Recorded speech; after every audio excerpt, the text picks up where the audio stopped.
Hi hello வணக்கம் and welcome. இன்றைக்கி நம்மளோட காய் விஜய் சேனலில் என்ன டிஷ் பார்க்க போகிறோம் அப்படின்னு பார்த்தீங்கன்னா, ரொம்பவே ஸ்பெஷலான ஒரு டிஷ் தான் பார்க்க போகிறோம். என்ன அப்படின்னு பார்த்தோன்னா, தீபாவளிக்கு செய்கிற சோமசா.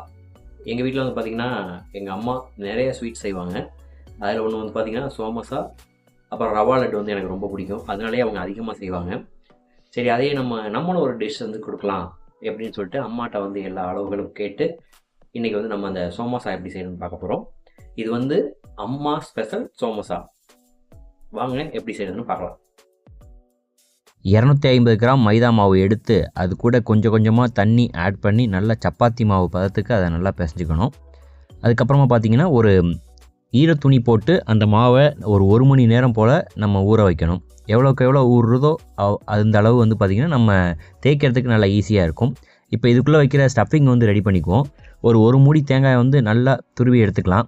ஏன்னா நம்ம துருவி எந்த அளவுக்கு துருவுறோமோ அதுதான் வந்து நமக்கு நல்லா சாஃப்டாக இருக்கும். அதுக்கப்புறம் பார்த்திங்கன்னா ஒரு கப் அளவு பொட்டுக்கடலை வந்து மிக்ஸி ஜாரில் போட்டு நல்லா பிளெண்ட் பண்ணிக்கோங்க. அதை நல்லா அரைச்சி எடுத்ததுக்கப்புறமா அதே கப்பில் ஒரு கப் அளவுக்கு சர்க்கரையும் நம்ம சேர்த்துக்கலாம். இந்த கேப்பில் வந்து பார்த்திங்கன்னா ஒரு எறும்பு வந்து உள்ளே பூந்துருச்சு. அதை பிடிக்கிறதுக்குள்ளே போதும்னு ஆயிடுச்சு. ஒரு வழியாக அதை எடுத்து போட்டு நம்ம இதையும் வந்து நல்லா பவுடர் பண்ணி வச்சுக்கிட்டோம். 100 கிராம் சர்க்கரை 100 கிராம் பொட்டுக்கடலை போதும். இது வந்து பார்த்திங்கன்னா கசகசா வந்து ஒரு 2 விரல் அளவு போட்டால் போதும். அதே போல் எள்ளும் வந்து ஒரு 2 விரலில் நம்ம பிடிச்ச பிடி போட்டால் போதும். இது நல்லா வெள்ளை கலராக வந்து பொரிஞ்சு வருது பாருங்கள். இது வந்தோடனே நம்ம ஸ்டவ் ஆஃப் பண்ணிடணும். ரொம்ப விட்டோன்னா வந்து பார்த்திங்கன்னா கருப்பாகிரும். அப்புறம் நம்ம அதை யூஸ் பண்ண முடியாது. அதையும் நம்ம தனியாக அரைச்சி எடுத்துக்குவோம். இதுக்கப்புறமேல வந்து பார்த்திங்கன்னா தேங்காயை வந்து நல்லா ஒரு பேனில் போட்டு நல்லா வதக்கிக்கிட்டே இருக்கணும். அது நல்லா வந்து பார்த்திங்கன்னா ஒரு கருப்பாகிறதுக்கு முன்னாடியே நம்ம வந்து ஸ்டாப் பண்ணிடணும். இல்லாட்டினா அதுவும் வந்து தீஞ்சு போயிடும். இப்போ இந்த மைதா மாவில் வந்து ஒரு டீஸ்பூன் அளவுக்கு எண்ணெய் விட்டு நல்லா பிசைஞ்சு எடுத்துக்கணும். இது போல் நல்லா குத்தி விடுங்க. அப்போ தான் வந்து மாவு வந்து நல்லா சாஃப்டாக வந்துடும். இதுக்கப்புறம் வந்து பார்த்திங்கன்னா நம்ம இதை தேய்க்கிறதுக்கு ஆரம்பிக்கலாம். நல்ல ஒரு சின்ன உருண்டையாக வந்து பிடிச்சிக்கங்க. கீழே வந்து கொஞ்சம் மாவு போட்டுட்டு கீழே ஒட்டாத அளவுக்கு நம்ம இப்போ ஒரு சப்பாத்தி மாதிரி நம்ம இப்போ ரெடி பண்ண போகிறோம். நல்லா ரவுண்ட் ஷேப்பில் வந்து தேய்ச்சிக்குங்க. அது ரவுண்ட் ஷேப்பில் இல்லைனாலும் சரி, நம்ம கடைசியில் வந்து கட் பண்ணிக்கலாம். இப்போ இதுக்குள்ளே வந்து பார்த்திங்கன்னா நம்ம அந்த ஸ்டஃபிங் வந்து வைக்க போகிறோம்.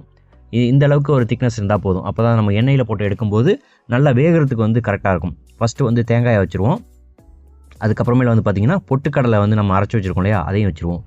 இதுக்கு மேலே நம்ம சர்க்கரை பவுட்ரு அரைச்சிருக்கோம், அதையும் நம்ம வச்சுருவோம். அடுத்தது வந்து நம்ம என்ன அரைச்சிருக்கோம்னு பார்த்திங்கன்னா கசகசாவையும் சும்மா ஒரு 1/4 டீஸ்பூன் அது போட்டால் போதும்.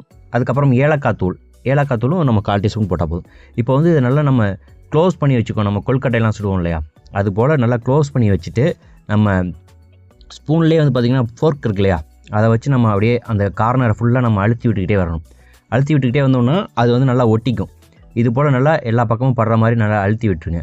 நான் இப்போ இதில் வந்து பார்த்திங்கன்னா ஒரு சைடு தான் நம்ம ப்ரெஸ் பண்ணியிருப்போம். ரெண்டாவது ஒன்று காமிச்சிருப்போம். அதில் வந்து பார்த்திங்கன்னா 2 சைடுமே நம்ம ப்ரெஸ் பண்ணுற மாதிரி காமிச்சிருப்போம். இப்போ இதை நல்லா எல்லா பக்கமும் படுற மாதிரி அழுத்தி விட்டுட்டு கட்ரு ஏதாச்சும் ஒன்று இருந்துச்சுன்னா அப்படியே அழகாக ரவுண்ட் ஷேப்பில் வந்து நம்ம ஆஃப் ரவுண்டுக்கு அப்படியே நம்ம கட் பண்ணிக்கலாம். இது வந்து பார்த்திங்கன்னா பீஸா கட்டர் இது இருந்துச்சு. அப்படி இல்லைனா நீங்கள் வந்து கத்தி வச்சு கூட அப்படியே அந்த கார்னரை அப்படியே மாவு படாத அளவுக்கு நம்ம கட் பண்ணி விட்டோம்னா நல்லா அழகாக இருக்கும். ஏன்னா இது ஏன் நம்ம அழுத்தி விட்டு நம்ம கட் பண்ணுறோன்னா, உள்ள ஸ்டஃபிங் வச்சுருக்கோம் இல்லையா, அது வந்து வெளியில் எண்ணெயில் போட்டதுக்கப்புறமா வெளியில் வராமல் இருக்கிறதுக்காக நம்ம இந்த கட்டிங் பண்ணி நம்ம பண்ணியிருக்கோம். இதுக்குள்ளே வச்ச ஸ்டஃபிங் வந்து பார்த்திங்கன்னா நம்ம ஒன்றா தனித்தனியாக எடுத்து வச்சுருப்போம். ஆனால் நம்ம இப்போ அடுத்ததில் பார்க்க போகிறத நம்ம தனித்தனியாக எடுத்து வச்சுருப்போம். வாங்க அதை எப்படி வைக்கிறதுன்னு பார்க்கலாம். இது போல் ஒன்றா கலக்கும்போது தேங்காயை வந்து இது கூட மிக்ஸ் பண்ணி கலக்கிறாதீங்க. ஏன்னா இது நம்ம தேங்காய் கலக்கலைனாலும் இது அடுத்த நாள் நம்ம ஒரு வேளை செய்கிறதுக்கு யூஸ் பண்ணிக்கலாம். தேங்காய் கலந்துட்டா நம்ம அன்றைக்கே செஞ்சாகணும். அதனால் தேங்காய் தனியாக, இந்த மிக்சிங் தனியாக வச்சுக்கோங்க. ஃபஸ்ட்டு காமிச்சது போலவே இதுக்குள்ளேயும் அதே போல் நம்ம வச்சுட்டு ஃபஸ்ட்டு தேங்காய் வச்சுருக்கோம். அடுத்தது வந்து நம்ம அந்த மிக்சிங் வச்சுருக்கோம். அதே போல் நம்ம க்ளோஸ் பண்ணிவிட்டு அதே போல் ஃபோர்க் வச்சு நல்லா அழுத்தி விட்டுறணும். இதில் வந்து பார்த்திங்கன்னா 2 பக்கமே நம்ம ஃபோர்க் வச்சு அழுத்தி விட்டுருப்போம். இது இன்னும் கொஞ்சம் ஸ்ட்ராங்காக இருக்க மாதிரி இருக்கும். மாவு வந்து தனித்தனியாக பிரிஞ்சு வராது. அதனால் 2 பக்கமே நான் வந்து இதில் அழுத்தி விட்டுருப்பேன். அழுத்தி விட்டு திரும்ப வந்து நம்ம கட்ரு வச்சு கட் பண்ணிவிட்டு நம்ம வந்து எண்ணெயில் போட்டு அதை எடுத்துடலாம்.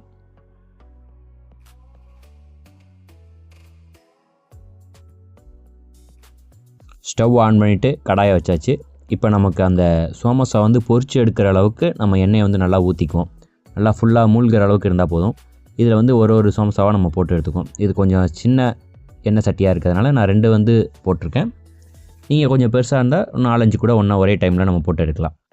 இது கோல்டன் ப்ரௌன் கலர் வர முறை நல்லா திருப்பி விட்டுருங்க. அப்போ தான் வந்து அது கருப்பாகாமல் இருக்கும். ஸோ இது வந்து நல்லா வெந்துருச்சு, பார்த்தாலே உங்களுக்கு தெரியுது.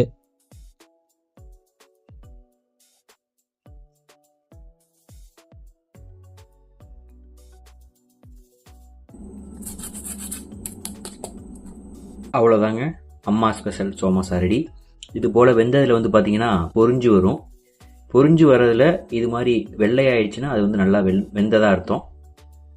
கொஞ்சம் அதிகமாக வேக விட்டிங்கன்னா இது மாதிரி கொஞ்சம் கோல்டன் ப்ரௌன் ரொம்ப அதிகமாகிடும், கருத்து போயிடும். இது கொஞ்சம் டேஸ்ட்டு சாப்பிட்றதுக்கு நல்லா இருக்காது.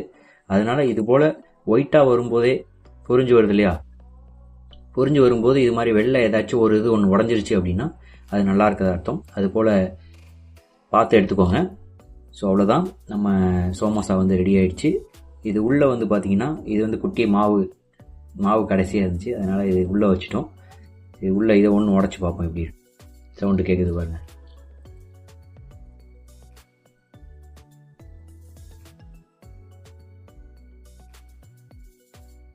அவ்வளோதான், நம்ம ஸ்வீட் வந்து ரெடி ஆகிடுச்சு. நீங்களும் உங்கள் குழந்தைங்களுக்கு வந்து கொடுத்து பாருங்கள். எனக்கு ரொம்பவே பிடிக்கும் இது. இப்போ நானே செய்யும்போது இன்னும் கொஞ்சம் டேஸ்ட் வந்து நல்லாயிருக்கும் அப்படின்னு எனக்கு தோணுது. இருந்தாலும் அம்மா செய்கிறது போல் வராது. நம்மளோட சேனலை புதுசாக பார்க்குறீங்கன்னா சப்ஸ்கிரைப் பண்ணிக்கோங்க.